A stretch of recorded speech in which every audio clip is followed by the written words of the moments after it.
16 2018 ዓ.ም ጤና ይስጥልን የዛሃ ሚዲያ ቤተሰቦች እንደምን ቆያችሁ? ከዛሃ ሚዲያ ዕለታዊ መረጃዎችን እንጂ ቀርብ ያለው እንደተከታተሉኝ በአክብሮት ጠይቃለሁ።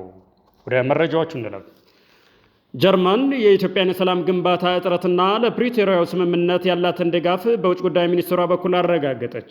የጀርመን የውጭ ጉዳይ ሚኒስትር ዮሐን ዋዴፉል ጥር 14 ቀን 2018 ዓ.ም በአዲስ አበባ ከኢትዮጵያ የውጭ ጉዳይ ሚኒስትር ጌዲዮን ጢሞቴዎስ ጋር ባደረጉት ውይይት ጀርመን ለኢትዮጵያ የሰላም ግንባታ ጥረትና ለፕሪቶሪያው የሰላም ስምምነት ሙሉ ትግበራ ያላትን ድጋፍ በድጋሚ አረጋግጠዋል።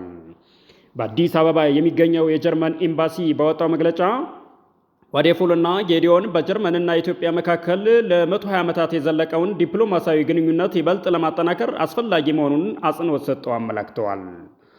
ዋዴፉል ጀርመን በኢትዮጵያና በሰፊው የአፍሪካ ቀንድ ቀጠና ውስጥ መረጋጋትንና እርቅን፣ ዘላቂ ሰላምን ለመደገፍ ያላትን ቁርጠኝነት አጽንኦት ሰጥተው በድጋሚ አመልክተዋል። ይህ ጉብኝት ዋዴፉል ሚያዝያ 2017 ዓ.ም ወደ ስልጣን ከመጡ በኋላ ከሳህራ በታች ባሉ የአፍሪካ ሀገራት ያደረጉትን የመጀመሪያው ሲሆን ይህም ኢትዮጵያን ለጀርመንና ለአውሮፓ ያላትን ስትራቴጂካዊ ጠቀሜታ የሚያሳይ መሆኑን ኤምባሲው ገልጿል።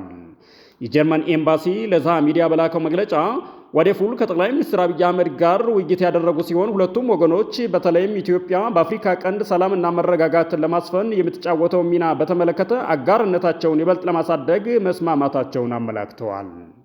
የኢትዮጵያ ብሔራዊ ምርጫ ቦርድ በትግራይ ክልል የምርጫ ክልሎችና የምርጫ ጣቢያዎች እንዲደራጁ በአንድ ወር ጊዜ ውስጥ ለሁለተኛ ጊዜ ጠየቀም።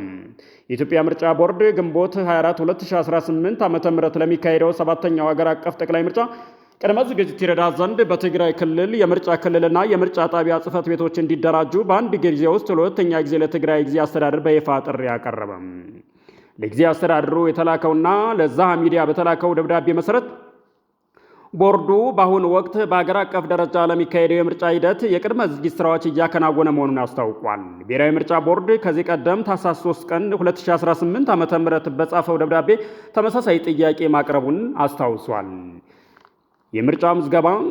የመራጮች ምዝገባ ከየካቲት 7 ቀን 2017 ዓ.ም ጀምሮ እንደሚጀመር የጠቀሰው ምርጫ ቦርድ ከዚህ በፊት ቦርዱ በላከው መመሪያና በጂአይኤስ ትክክለኛ መገኛቸውን የተወሰደውን በክልሉ የሚገኙ የምርጫ ጣቢያ ጽህፈት ቤቶች ዝግጁ መሆናቸውን እስከ ጥር 25 ቀን 2018 ዓ.ም ድረስ እንድታስታውቁኝ እንጠይቃለን ብለዋል። ይህ የቅርብ ጊዜ ጥያቄ የቀረበው ቦርዱ በክልሉ ምርጫ ለሚካሄድ የሚያስችሉ ምቹ ሁኔታዎች መኖራቸውን ለመወሰን በትግራይ ጊዜ አስተዳደር በይፋ የሰጠውን የጸጥታ ሁኔታ ግምገማ እየጠበቀ መሆኑ ቀደም ብሎ ባሳወቀው መሰረት ነው። የኢትዮጵያ መንግስት የተበደረውን እጥፍ የሚከፍልበት የብድር ስምምነት በፓርላማ ጥያቄ አስነሳ። ኢትዮጵያ ከደቡብ ኮሪያ ኢምፖርትና ኤክስፖርት ባንክ ጋር የተፈራረመችው የ$30 ሚሊዮን የብድር ስምምነት በፓርላማ ጥያቄ አስነስቷል።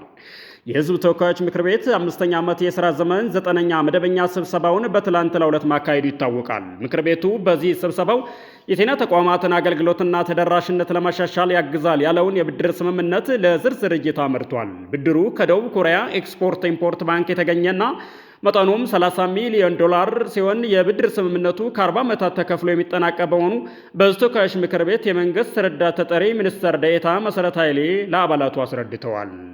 የብድር ስምምነቱ በተመለከተ የምክር ቤት አባል ጥያቄ ያነሱ ሲሆን የብድር ስምምነቱ ላይ የወለድ ምጣኔ 0.5 በመቶ ይህም ደግሞ ከተበደረው በላይ ነው ማለትም ወደ $60 ሚሊዮን ይጠጋል የሚለውን ይገኙበታል። ብድሩ በሚመለስበት ጊዜ ከብድሩ ይልቅ ወለዱ ይበልጣል። ለዚህም ደግሞ ከፍተኛ ጥንቃቄ ያስፈልገዋል ሲሉም የምክር ቤት አባላቱ በድጋሚ ጠይቀዋል። ሌላኛው የምክር ቤት አባል ከአዳዲስ የጤና ተቋማት በተጨማሪ የቆዩ የጤና ተቋማት ላይ ትኩረት ያደረገ ስራ እንዲሰራና አካታች እንዲሆን በተጨማሪም ለበርካታ ጊዜያት ያገለገሉ የጤና ተቋማት ላይ የመታከሚያ መሳሪያዎች እጥረትና ብልሽት ይገጥማል። ይህን በተመለከተ በክልሎቹ የሕክምና መሳሪያዎች የጥገና ማዕከል መቋቋም አለበት ሲልም ገልጿል። ብድሩ የ15 ዓመታት የችሮታ ጊዜና በ40 ዓመታት ተከፍሎ የሚጠናቀቅ እንደሆነም ተገልጿል። በዚህም መሰረት ምክር ቤቱ በረቂቅ አዋጁ ላይ የተወያየቱ የጤና ስርዓትን የሚያጠናቅር አዋጅ መሆኑን አምኖ ለዝርዝር እይታ ለፕላን በጀትና ፋይናንስ ጉዳዮች ቋሚ ኮሚቴ በሙሉ ድምፅ መርቷል ይላል ዘገባው። ኢትዮጵያና ጅቡቲ ማንኛውም ድንበር ተሻጋሪ ወንጀሎችን በጋራ መከላከል የሚያስችል ወታደራዊ ስምምነት ተፈራርመዋል። በሰሜን ምዕራብ ዕዝ ዋና አዛዥ ሌተና ጄኔራል አሰፋ ቸኮልና በጅቡቲ የሰሜን ምዕራብ ግንባር አዛዥ ኮሎኔል አሊ ሸሚ ስምምነቱን ተፈራርመዋል። የሰሜን ምዕራብ እዝ ዋና አዛዥ ሌተና ጀነራል አሰፋ ቸኮል የኢትዮጵያና የጅቡቲ ወታደራዊ አመራሮች ወታደራዊ ግንኙነት ጠንካራና ረጅም ጊዜ ያስቆጠረ መሆኑን ገልጸዋል። ትብብሩ አካባቢውን ከወንጀለኞችና ህገወጥ ድንበር ተሻጋሪ ወንጀሎችና ተጠያቂዎች በጋራ በመካከል ርቀት የቆየ ታሪካዊ ኦድ ያለው እንደሆነም አመላክቷል። ከአንድ ዓመት በፊት በሁለቱ ሀገራት ድንበር አካባቢ ተገኝተው ወታደራዊ ቅኝት ማድረጋቸውን ያወሱት ሌተና ጀነራል አሰፋ ቸኮል በወቅቱ የተጀመረው የትብብር ማዕቀፍ ተጠናክሮ በመቀጠሉ አሁን ለተካሄደው ወታደራዊ ስምምነት ፈርቀዳጅ መሆኑን ጠቅሰዋል። ዋና አዛዡ በቀጣይ አዳዲስ ስምምነቶችን በመጨመርና በመከለስ አስፈላጊውን ወታደራዊ ትብብር የሚደረግ መሆኑን ጠቁመዋል። በጅቡቲ ኢትዮጵያ ወታደራዊ አታሽ ሜጀር ጀነራል ተስፋዬ ወልደማርያም በበኩላቸው በቀጠናው በወታደራዊ ጉዳዮች ላይ የሚደረጉ ውይይቶችና ስምምነቶች በዋና ዋና የጋራ ሰላምና ጸጥታ ጉዳዮች ላይ በማተኮር ስራዎች እየተሰሩ መሆኑንም ተናግረዋል። በተጨማሪም በሀገርና በተቋም ደረጃ የሚደረጉ ስምምነቶች ተገቢውን አፈጻጸም የሚገኙት በቀጠናው የሚገኙ ወታደራዊ አመራሮች በሚያደርጉት የተጠናከረ ግንኙነት በመሆኑ አሁን በዚህ ቦታ የምናደርገው ውይይትና ስምምነት የሁለቱ ሀገሮች ግንኙነት በከፍተኛ ሁኔታ የሚያሳድግ ነውም ብለዋል። የጅቡቲ ሰሜን ምዕራብ ግንባር እዝ አዛዥ ኮሎኔል አሊ ሽመሚ የጅቡቲ ወታደራዊ ኃይል ከኢትዮጵያ መከላከያ ሰራዊት ጋር ጠንካራ ግንኙነት እንዳለውም አስታውሰዋል። ከዚህ ቀደም የተደረጉ ውይይቶችና ስምምነቶች በሁለቱ ሀገራት ድንበር የሚከሰቱ የተለያዩ ወንጀሎችና በጋራና በመግባባት መካከል ችግሮቹን መፍታት የሚያስችሉ መሆናቸውን በድጋሚ ተናግረዋል። ለአንድ ቀን በተካሄደውና መግባባት ላይ በተደረሰበት ውይይት በርካታ ጉዳዮች የተነሱ ሲሆን ከእነዚህ መካከል መዋቅርን ማቋቋም፣ ወቅታዊና ደህንነቱ የጠበቀ መረጃ መለዋወጥ፣ ድንበር ተሻጋሪ የወንጀል ድርጊቶች መከላከልና ሌሎች ሀሳቦችን ተነስተዋል። በውይይቱም ኢትዮጵያና ወታደራዊ አታሽ በጅቡቲ ከሰላም አስከባሪ ቢሮ ጀነራል መኮንኖች ከፌዴራል ፖሊስ አመራሮች መገኘታቸው የመከላከያ ኦንላይን ሚዲያ ለኢዜአ በላከው መረጃ አመላክቷል።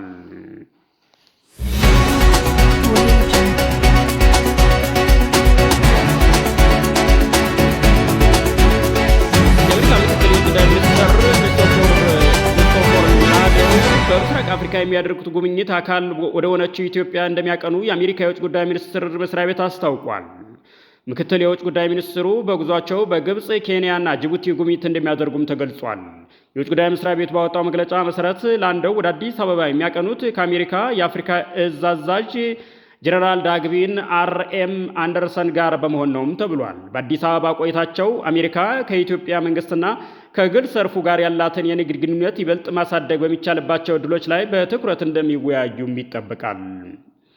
ምክትል ሚኒስትሩ ከጠቅላይ ሚኒስትር አብይ አህመድ እና ከሌሎች ከፍተኛ መንግስት የሥራ ኃላፊዎች ጋር በሚያደርጉት ውይይት በዋናነት ቀጠናዊና ሰላምና ጸጥታን በሚመለከት ጉዳዮች ላይ እንደሚመክሩ መግለጫው አመላክቷል።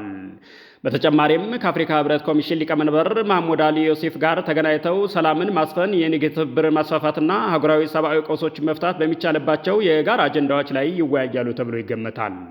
ለአንደው ጉዟቸው የሚጀምሩት በካይሮ ሲሆን እዚያውም በግብፅ ኢንቨስት ካደረጉ የአሜሪካ ኩባንያዎች ጋር ከሀገሪቱ ባለስልጣናት ጋር በኢኮኖሚያዊ ትብብር በቀጠናዊ ተግዳሮች ዙሪያ ይመክራሉ ተብሎ ይገመታል። ከዛሬ ወዲህ እዛም ወደ አዲስ አበባ በመምጣት የመጨረሻ መዳረሻቸውን በጅቡቲ የሚያደርጉ ሲሆን ከሀገሪቱ መሪዎች ጋር በጸጥታ በንግድ ግንኙነት ዙሪያ ንግግር ያደርጋሉ ተብሎም ይጠበቃል ሲሉ ተናግረዋል። የውጭ ጉዳይ ሚኒስቴር መስሪያ ቤት እንደገለጸው ለአንደው በጉብኝታቸው ወቅት ፕሬዚዳንት ዶናልድ ትራምፕን ቅድሚያ የሰጧቸውን ጉዳዮች ማለትም የንግድ ሚዛን ማስተካከል፣ ምቹ የንግድ ሁኔታ መፍጠር እንዲሁም ሰላምና ደህንነት አጀንዳዎች ላይ ትኩረት እንደሚያደርጉም ይታሰባል ተብሎ ይገመታል ሲል በላከልን መግለጫ አመላክቷል።